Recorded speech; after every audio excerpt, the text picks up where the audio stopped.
이어서 해피스님의 설법이 있겠습니다. 오늘 설법 주제를 제가 좋게 말하기, 사실대로 말하기 이렇게 공지를 했어요.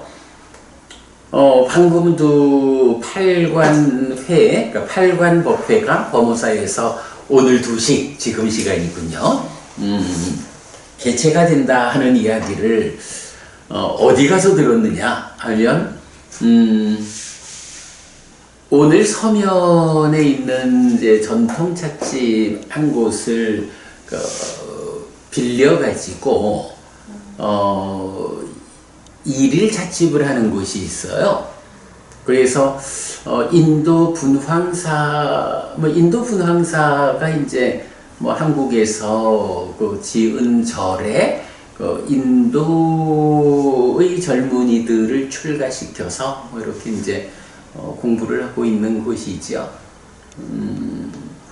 그곳에 계신 스님들에게 가사를 공양하기 위해서 가사 공양 금을 모으는 일을 하고, 또 이번에 그 부산 교대의 대불련, 그러니까 대학생 불교 학생회가 오랫동안 이제 없어졌다가 이제 다시 세우는 이런 과정으로 이제 후원금을 좀 보내는 그런 목적으로 이제 일일 찻집을 하는 거예요.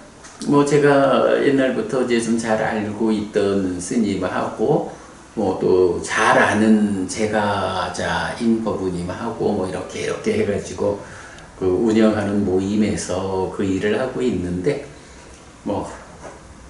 다녀와야 할 것 같아서 아침에 갔다 왔어요. 그랬더니 이제 그 자리에서 이런저런 말씀 끝에 법무사가 오늘 2시에 8관 법회를 한다. 예, 그래 이제 그런 얘기를 들어 알았고, 그냥 지나는 말처럼 웃는 이야기로 한마디 오늘 좀 이야기를 하려고 하는 게, 이 스님은 한때 좀 자주 만났었고 상당 기간을 우리는 우리가 이렇게 공부하는 일로 바쁘고 그 일은 또 그 이대로 불교 중흥을 위한 모임을 운영하느라 바쁘고 이래서 이제 잘 못 만나다가 지난달인가 이제 한번 연락이 와서 그분 계시는 곳도 가까워요. 그래서 이제 가서 오랜만에 만나 인사를 했는데 이제 오늘 이런 행사를 한다.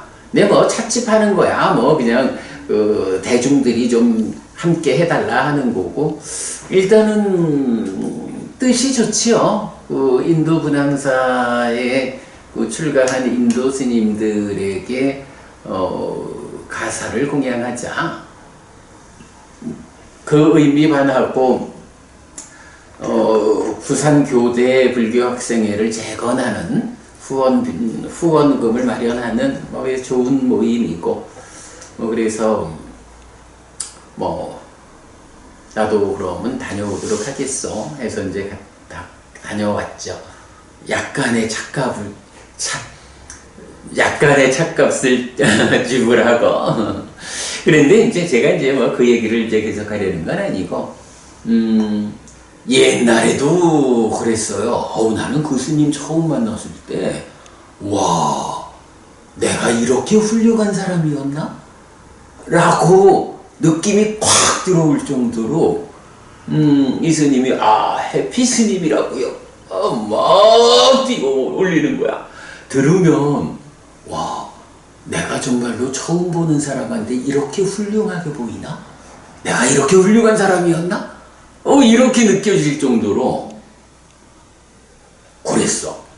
그리고 그때 이제 한동안 이렇게 그분이 주관하는 모임에 이제 내가 참여도 했었고, 그래서 이제 가끔씩 만나서 차도 마시고 식사도 하고 이래 할 때 보면, 우와, 무지무지하게 나를 훌륭하게 보고 예우를 하고 우리 햇빛스님 으뜸대고 난 그래서 진짜 그런가 보다 그랬어. 내가 이렇게 으뜸되나? 최소한 이스님이 보기에는 내가 그런 사람인가 봐. 이랬어요. 근데 가만 보면 나한테만 그러는 게 아니더라고. 만나는 사람마다 다 으뜸이요.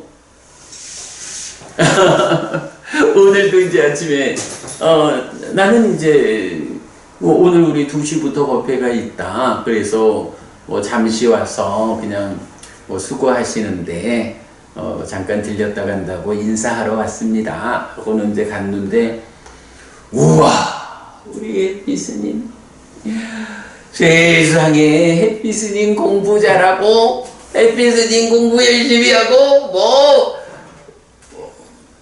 몸둘 바를 모르겠는 거야. 그래서 그냥 이제 스님 고마워요 이제 이러고 앉았는데 뭐 이제 옛날에 알던 분들 이렇게도 좀 있어서 같이 인사하고 그러다가 이제 뭐 어떤지 그 얘기를 한 거야. 스님은 참 좋은 말을 그러니까 좋게 말하는 특별한 재주가 있어.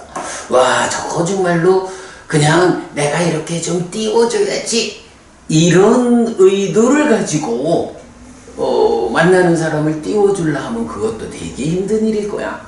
근데 이 스님은 보면 뭐 의도를 가지고 햇빛스님한테 내가 좀 잘 보여야 하지 않을까 이래서 띄우는 게 아니요. 그냥 만나는 사람마다 다 그렇게 띄우는 그것도 참 큰 능력이야. 그래서 이제 제가 옆에 있던 이제 뭐 교수님 한 분 이런 같이 얘기를 하다가 참 대단해요. 그러면서 내가 이제 결정적으로 그냥 한마디 그냥 뭐 개인적 대화를 그래 했어요. 저 스님은 좋게 말하는데 참 뛰어난 능력이 있고 거기에 비해서 햇빛스님은 그런 능력은 없어요. 햇빛스님은 그저 사실대로 말하는 사람이다 라고 말해야 할 것 같아요. 좋게 말하는 사람과 사실대로 말하는 사람과 뭐 요런 차이가 저희하고 저하고의 좀 차이로 있는 것 같아요. 이제 이랬어요. 그리고는 이제 뭐 제가 잠깐 있다가 이제 나왔지.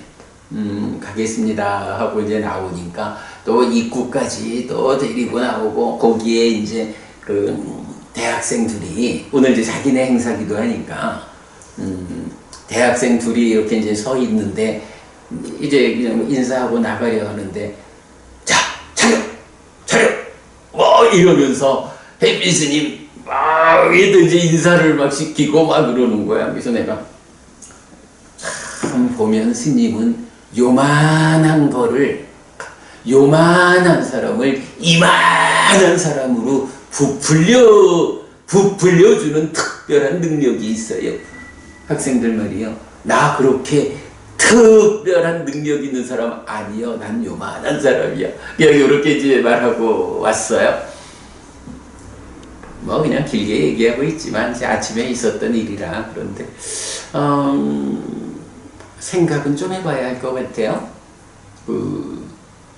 그래서 오늘 제가 설법 주제를 좋게 말하기와 바르게 사실대로 말하기 이렇게 했거든요. 근데 이제 갔다 와가지고 제가 문득 생각드는 거 하나가 제 출가해가지고 얼마 안 됐을 때 출가 전에 알던 뭐 후배라 할까 뭐 동생이라 할까 하는 사람을 만났던 일이 있어요. 그래서 이제 그때 그 후배를 만나서 이제 밥을 같이 먹고 그리고 나서 이제 제가 글을 하나 적었던 기억이 있는 거야.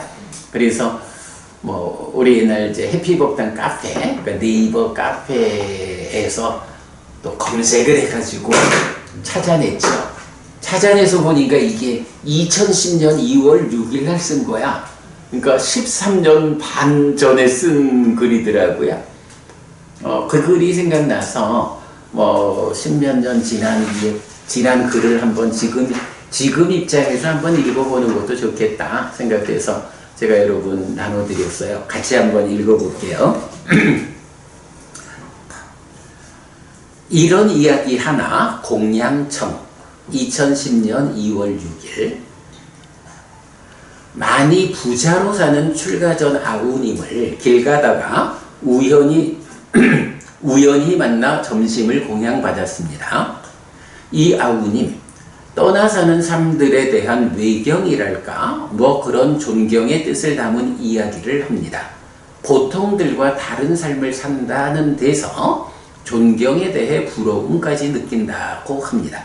요 말이 뭐냐 하면 떠나 사는 삶들에 대한 외경, 제가 이렇게 이제 표현을 했지만 그러니까 이 동생이 뭐 이제 저보다 한 살 아래고 우리 친구 동생이고 그러니까 이 동생이 저한테 그 얘기를 하는 거예요. 자기는 스님들만 보면 존경을 하고 기회가 되면 같이 식사를 좀 대접하고 싶고 그렇습니다. 그냥 머리 깎고 출가했다라는 그 자체만으로도 자기한테는 엄청 훌륭해 보입니다. 이제 이렇게 얘기를 한 거예요. 이제 그런 이야기가 떠나 사는 삶들에 대한 외경, 뭐 보통 사람들과 다른 삶을 산다는 데서 존경 또는 나도 이 세상의 잡다한 것들로부터 떠나 살면 좋겠다 하는 부러움, 이제 이런 이야기를 하는 거예요. 그래서 사실은 제가 그 말에 대해서 긍정적이지 않게 이야기한 거, 세 가지 관점으로 제가 그 아우님한테 이야기한 건데요. 제가 단호히 부처님 말씀을 알려주었습니다. 깔라마경이었습니다. 요 깔라마경, 우리 그 6차 결집본에서는 깨사무띠경으로 나오는 경이죠. 그리고 그 당시에는 제가 찾아가는 법문이라는 방법을 통해서 뭐 그때도 마찬가지야. 공부하는 자리에 찾아오는 사람은 별로 없어요. 그러니까 그때는 뭐 우리 홈페이지 아니라 네이버 카페를 운영해서 글을 썼지만 계속 이제 글을 써가지고 뭐 이메일이나 이런 방법으로 계속 보내주는 일을 했어요. 그래서 한때는 한 150명, 150명 정도인가 한테 매주 그 찾아가는 법문 이래서 글을 보내주고 그랬던 적이 있는데 그 찾아가는 법문 10-2-5를 인용하자면 이래 한 거죠. 한편 부처님은 유명한 깔라마경에서 탐진치를 일어나게 하는 주장, 가르침과 무탐무진 무치를 일어나게 하는 주장을 잘 구별하여 믿고 따라야 한다고 말합니다.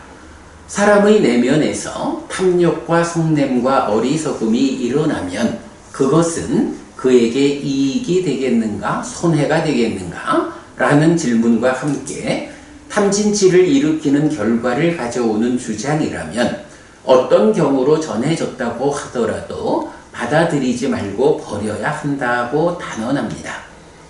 사람의 내면에서 탐욕 없음과 성냄 없음과 어리석음 없음이 일어나면 그것은 그에게 이익이 되겠는가 손해가 되겠는가 라는 질문과 함께 무탐무진 무치를 일으키는 결과를 가져오는 주장이라면 받들어 행하고 그 주장과 함께 머물라고 권하는 것입니다.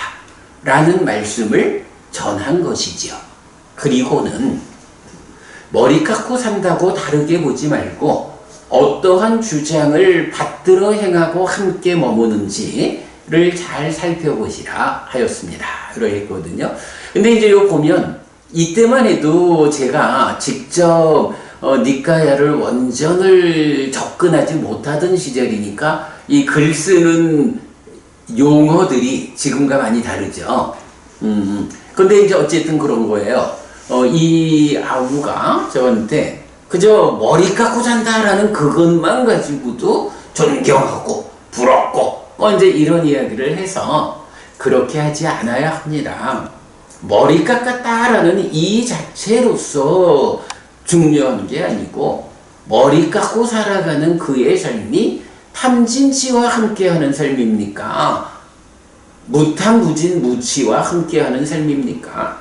무탐무진 무치라고 직접 말하기는 어렵다 해도 그래도 탐진치를 버리고자 무탐무진 무치의 삶을 실현하고자 노력하는 사람입니까? 이 부분에 대해서 그래서 히티카 부부님 제가 지난번에도 그 얘기했죠. 제가자의 역할은 출가자들의 필수품을 조달해 줌으로써 출가자가 부처님 가르침을 재현하고 유지하고 전승케 하는 그 역할이 있습니다. 그런데 또 그만큼 제가자의 역할로서 중요한 것이 출가자를 감시해 줘야 합니다. 출가자가 제가자의 감시에 눈이 없으면 제가자가 힘들여 벌은 돈으로 의식주와 약품이라는 이 필수품을 조달해 주는데 그거 받아가지고 뭐 하냐고? 눈피에 가서 술 먹고 눈피에 가서 여자 만나고 이런 일을 출가자가 하는 것을 방치한다면 옳지 않습니다. 제가자가 출가자 감시해야 합니다. 이런 얘기 지난번에도 제가 했죠. 그게 나는 이제 중요하다 이렇게 말하는 거예요. 그냥 머리만 깎으면 다 아이고 스님 우리랑은 사는 의미 자체가 다른군요. 이렇게 겉모습을 보고 쫓아가지 않아야 합니다. 정말로 이분이 머리를 깎고 우리와 다른 삶을 살겠다라고 선언을 했지만 그의 삶이 정말로 그 머리 깎은 의미 그대로 탐진치를 버리기 위해서 노력하고 무탐무진 무치의 삶을 실현하기 위해서 정말로 실천하는 사람인가 이거를 감시의 눈을 가지고 보면서 참으로 그러하다 싶을 때 그를 존경하고 그의 삶을 부러워해야 하는 거지 그러지 못하고 머리만 깎으면 무조건 옳지 않습니다. 이제 요 얘기를 제가 이 아우한테 첫 번째 주제로 말을 한 거예요.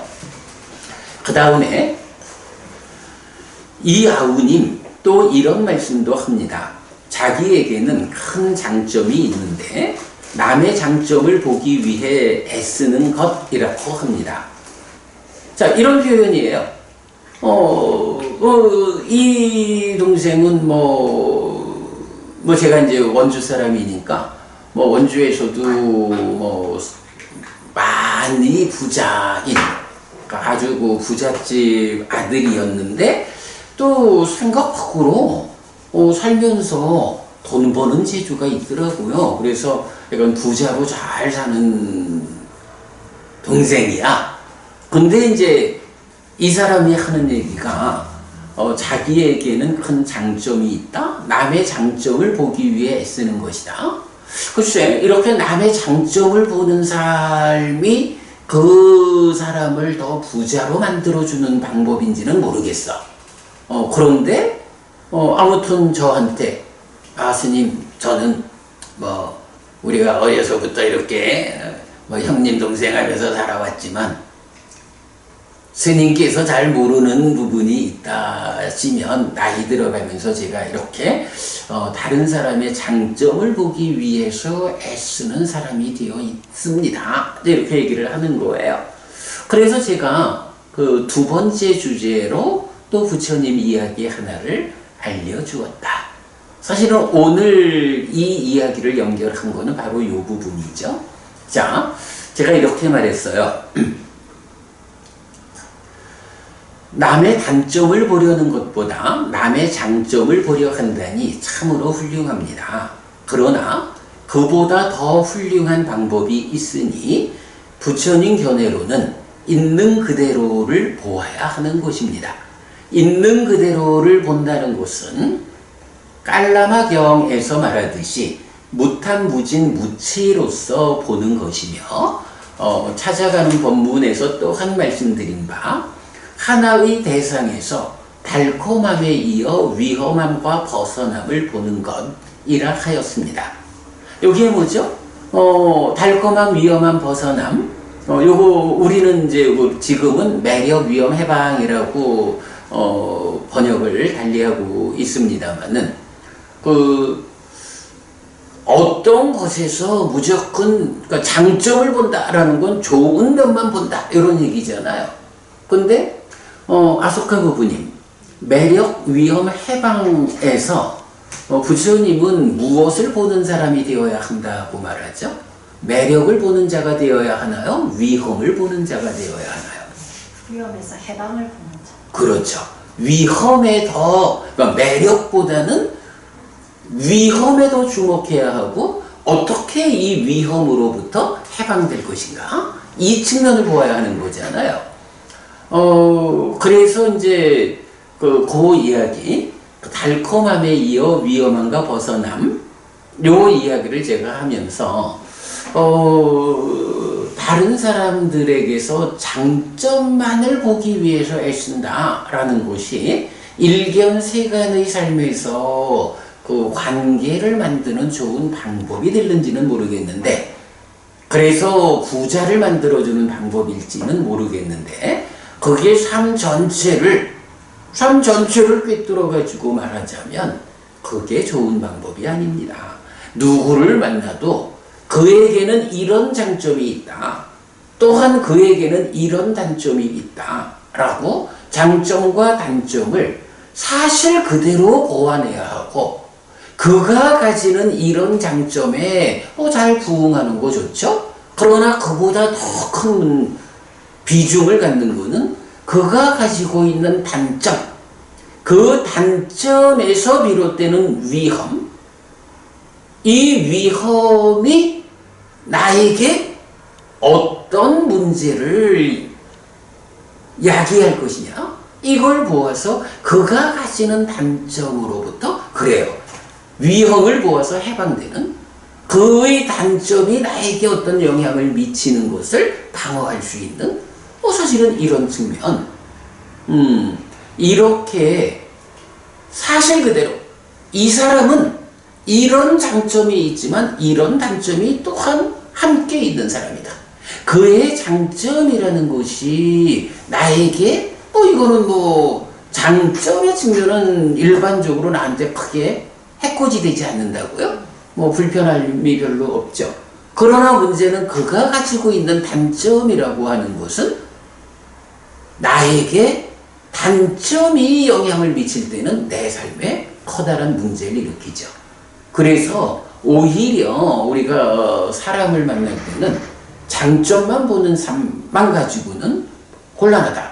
그렇다고 또 장점은 무시하고 단점만 또 그런 사람도 있어요. 누굴 만나도 그 사람의 좋은 점은 안 보고 그 사람의 좀 부족한 점만 보아가지고 비난하고 비꼬고 이런 사람도 있는데 그건 더 나쁜 거고 더 잘못된 거고 그러나 현명한 사람이라면 장점은 장점대로 보고 또 단점은 단점대로 보아가지고 그의 장점과 잘 부합하는 삶 더하기 그의 단점에 의해서 내가 피해 당하지 않을 수 있도록 대비하는 그 부분에 대해서 준비하는 이런 양면을 보는 사람이 정당하게 살아가는 바르게 살아가는 것이지 장점만 보기 위해서 애쓴다.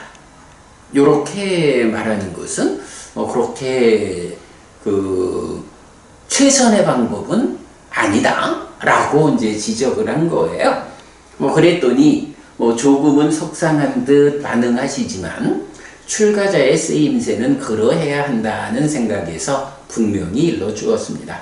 모르지 제가 이제 이렇게 아우님이 그 장점을 보기 위해서 노력하는 삶, 좋은 삶이지만 그래도 거기에서 반대의 경우도 잘 사실 그대로 양면을 보아가지고 대응해야 해요. 요렇게 말을 하면 자기는 자기대로 나한테 좀 뽐내느라고 스님 말입니다. 제가 남의 장점을 보기 위해서 애쓰는 사람이잖아요. 이러면서 하는데 거기에서 훌륭해요. 잘하는 겁니다. 그리하셔야죠.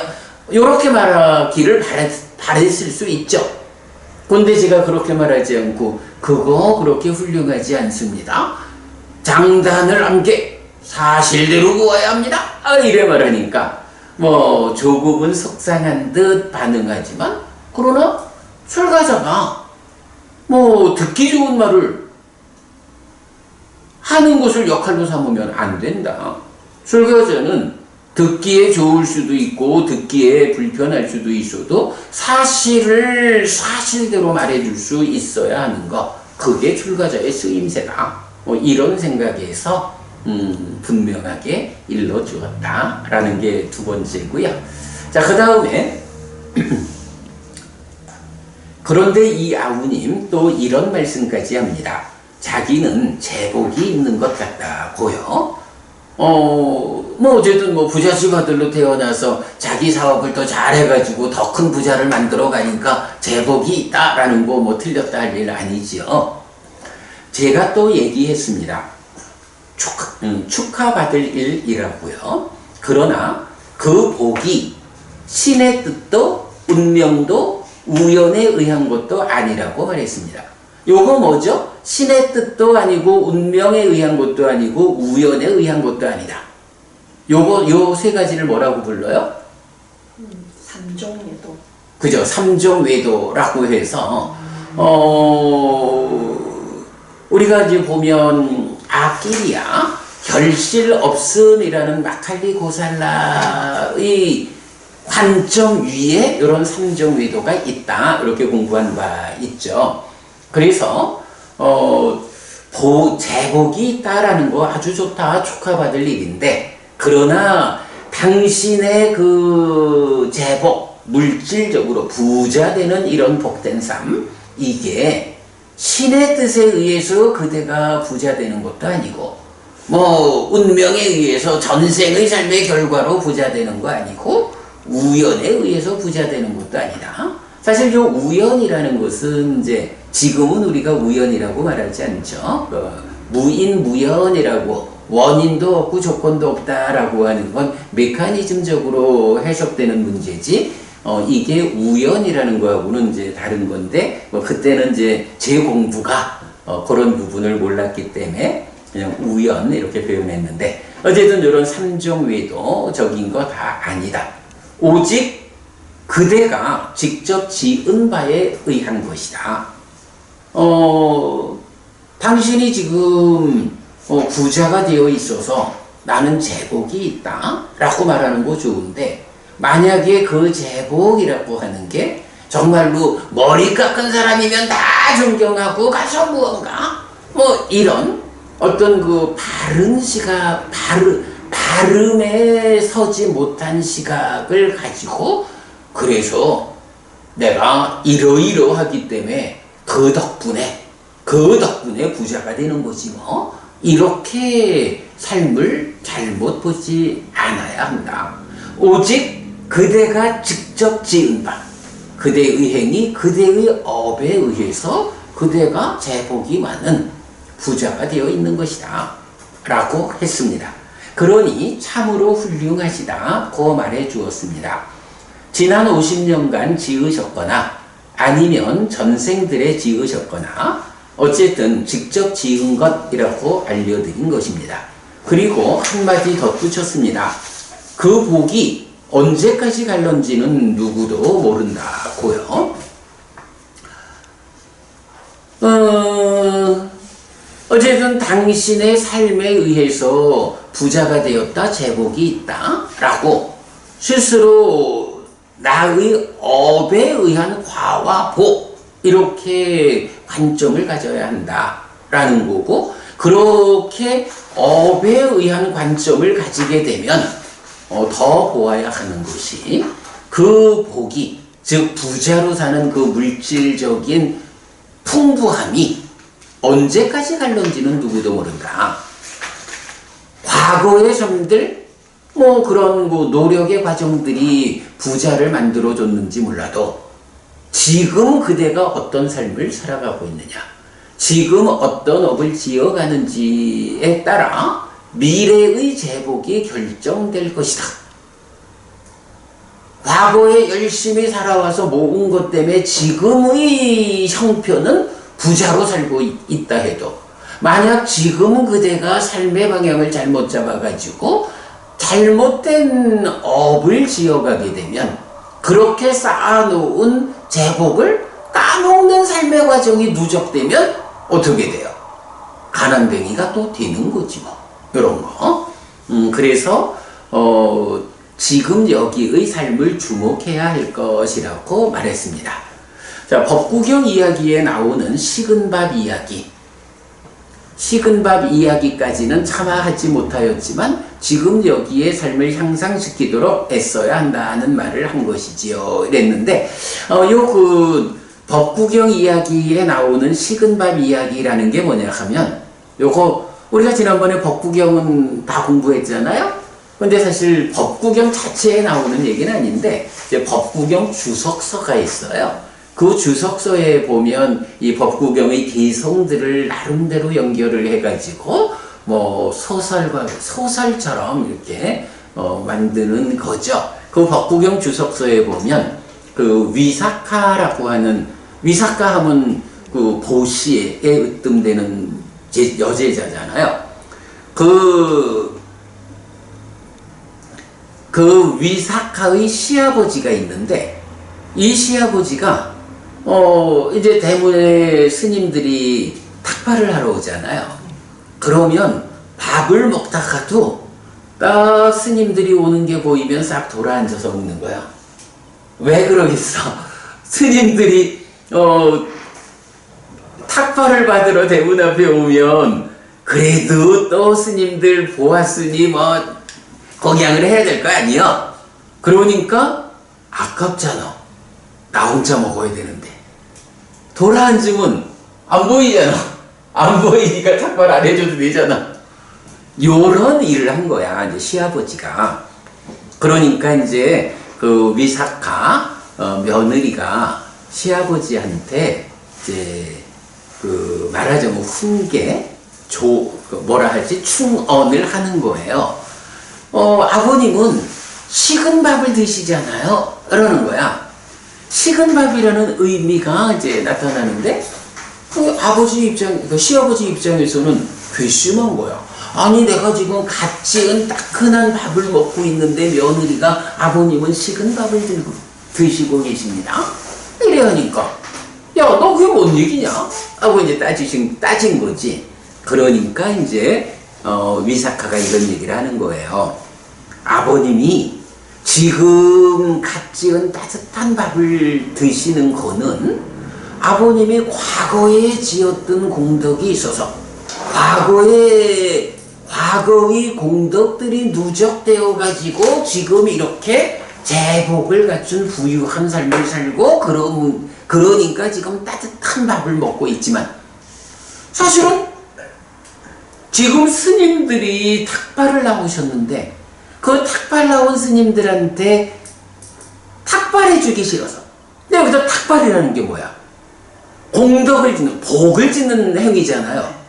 이런 공덕을 쌓는 보시의 행위를 거부하고 돌아앉아서 밥을 먹으니까 이 밥이라는 게 물질적으로는 따뜻하지만 그 의미로서 보면 과거에 지었던 어떤 공덕들의 결과로 물질적인 따뜻한 밥을 먹고 있지만 이것은 지금 짓는 공덕의 대가는 아닌 거예요. 지금 짓는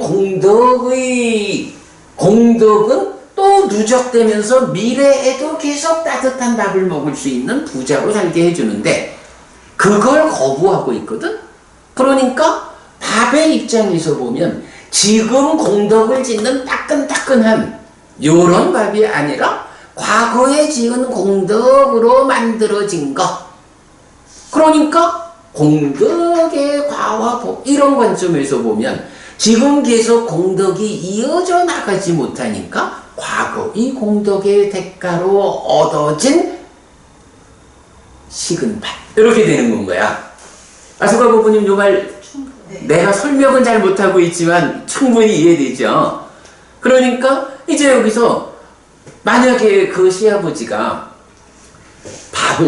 따뜻한 밥을 먹고 있다가 대문 밖에 스님들이 탁발을 오시는 모습이 보이면 쫓아나가가지고 밥을 퍼서 스님들 바로에 이렇게 탁발을 공양을 해드리면 그게 뭐야? 지금도 계속 공덕을 짓는 일을 해나가니까 지금도 계속 솥에서 밥이 익어가고 있는 거요. 그러니까 지금 밥 한 그릇을 먹어도 지금 지속적으로 그 따뜻한 밥을 지어나가는 공덕을 짓는 삶의 연장선에 선에서 지금 이 밥도 식은 밥이 아니라 따뜻한 밥이 되는 거예요.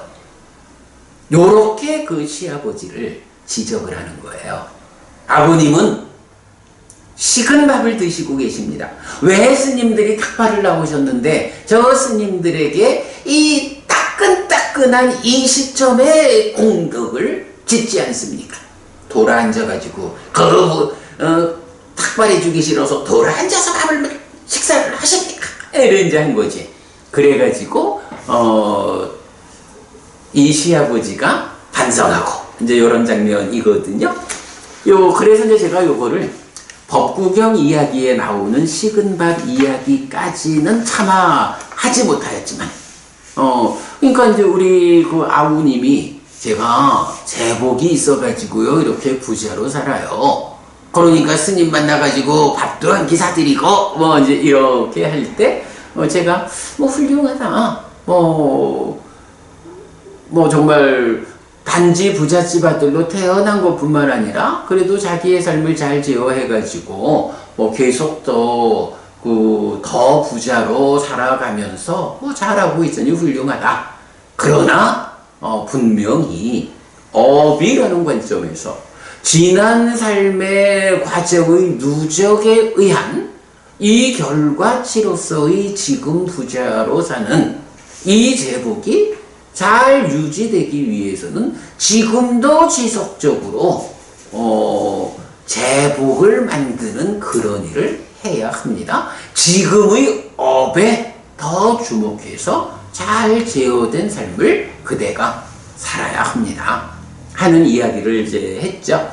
그래서 요때요 제가 출가한 지 그리 출가하고 얼마 안 되던 시절입니다만은 그 출가 전통 후배를 만나가지고 밥 한 끼 얻어먹으면서 근데 저는 사실 이제 내가 출가자가 되었으니 그의 마음을 기쁘게 해주는 말보다는 실제로 그의 삶에 도움되는 말을 해야 한다라는 생각으로 이렇게 세 가지로 말을 했는데 우리 아우님이 잘 알아들었는지 는 잘 모르겠어요. 그 이후로도 몇 번 좀 만나고 통화는 하고 그리 했는데 그래도 지금도 잘 살고 있으니 계속 자기 업을 잘 지어가고 있는 것 같다라는 생각이 들어요. 예, 요렇게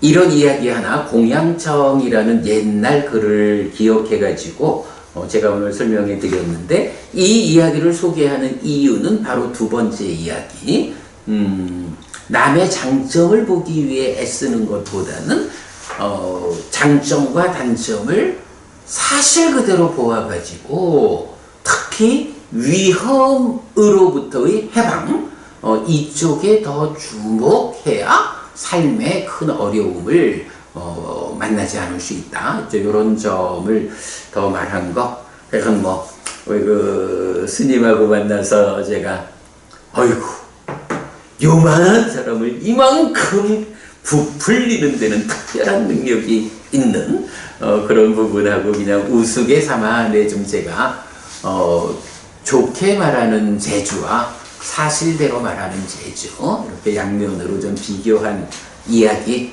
함께 좀 소개를 했습니다. 그러면서 이제 요 글의 마지막이에요. 그러면서 5가지 상실과 융성에 대한 법문을 소개해 드렸는데 특히 3가지 친척, 재물, 건강은 죽어서 가져가지 못하는 조건인데 반해 두 가지 계와 견해는 죽어서도 함께하는 정말 중요한 조건들임을 강조해 드렸습니다. 급한 전화가 와서 이 정도에서 말씀을 마치고 공양을 끝냈습니다. 공양 감사하다고 행복하시라고 인사하고 헤어졌습니다. 정말 아우님 행복하시기 바랍니다. 이렇게 13년도 더 지난 이야기 오늘 하나 소개해 드렸는데요. 어쨌든 그렇습니다. 특히 저는 오늘의 주제로는 요 두 번째 어떤 한 단면적인 쪽으로 중심을 두고 삶을 이끌지 않아야 한다. 전체를 보아가지고 어쨌든 사실 그대로 보는 일, 이것보다 더 중요한 일은 없다라는 부분 말씀드리고요. 자, 그래서 이제 사실 여기서는 제가 이 사실이라는 관점에서 보면 출현경을 독송해야 하는데 그래도 또 이 글의 마지막에서 5가지 상실과 융성에 대한 법문이랬잖아요. 요거 우리 그 독송집에 있는 뭐죠? 실패경이죠. 실패. 그러니까 이 독송집에 있는 경들도 보면 이미 10여 년 전에도 제가 주목하고 있던 그런 공부의 중심이 되는 경들을 담고 있는 걸 알 수가 있죠. 자, 실패경 393쪽입니다.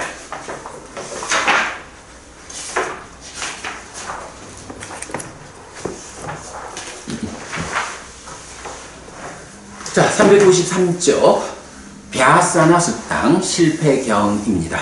우리말로만 독송하겠습니다.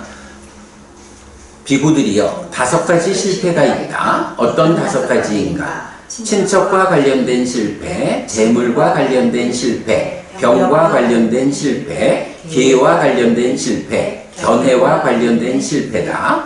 비구들이여 중생들은 친척과 관련된 실패, 재물과 관련된 실패, 병과 관련된 실패를 원인으로 몸이 무너져 죽은 뒤에 상실과 비탄의 상태, 비참한 존재, 벌받는 상태 지옥에 태어나지는 않는다.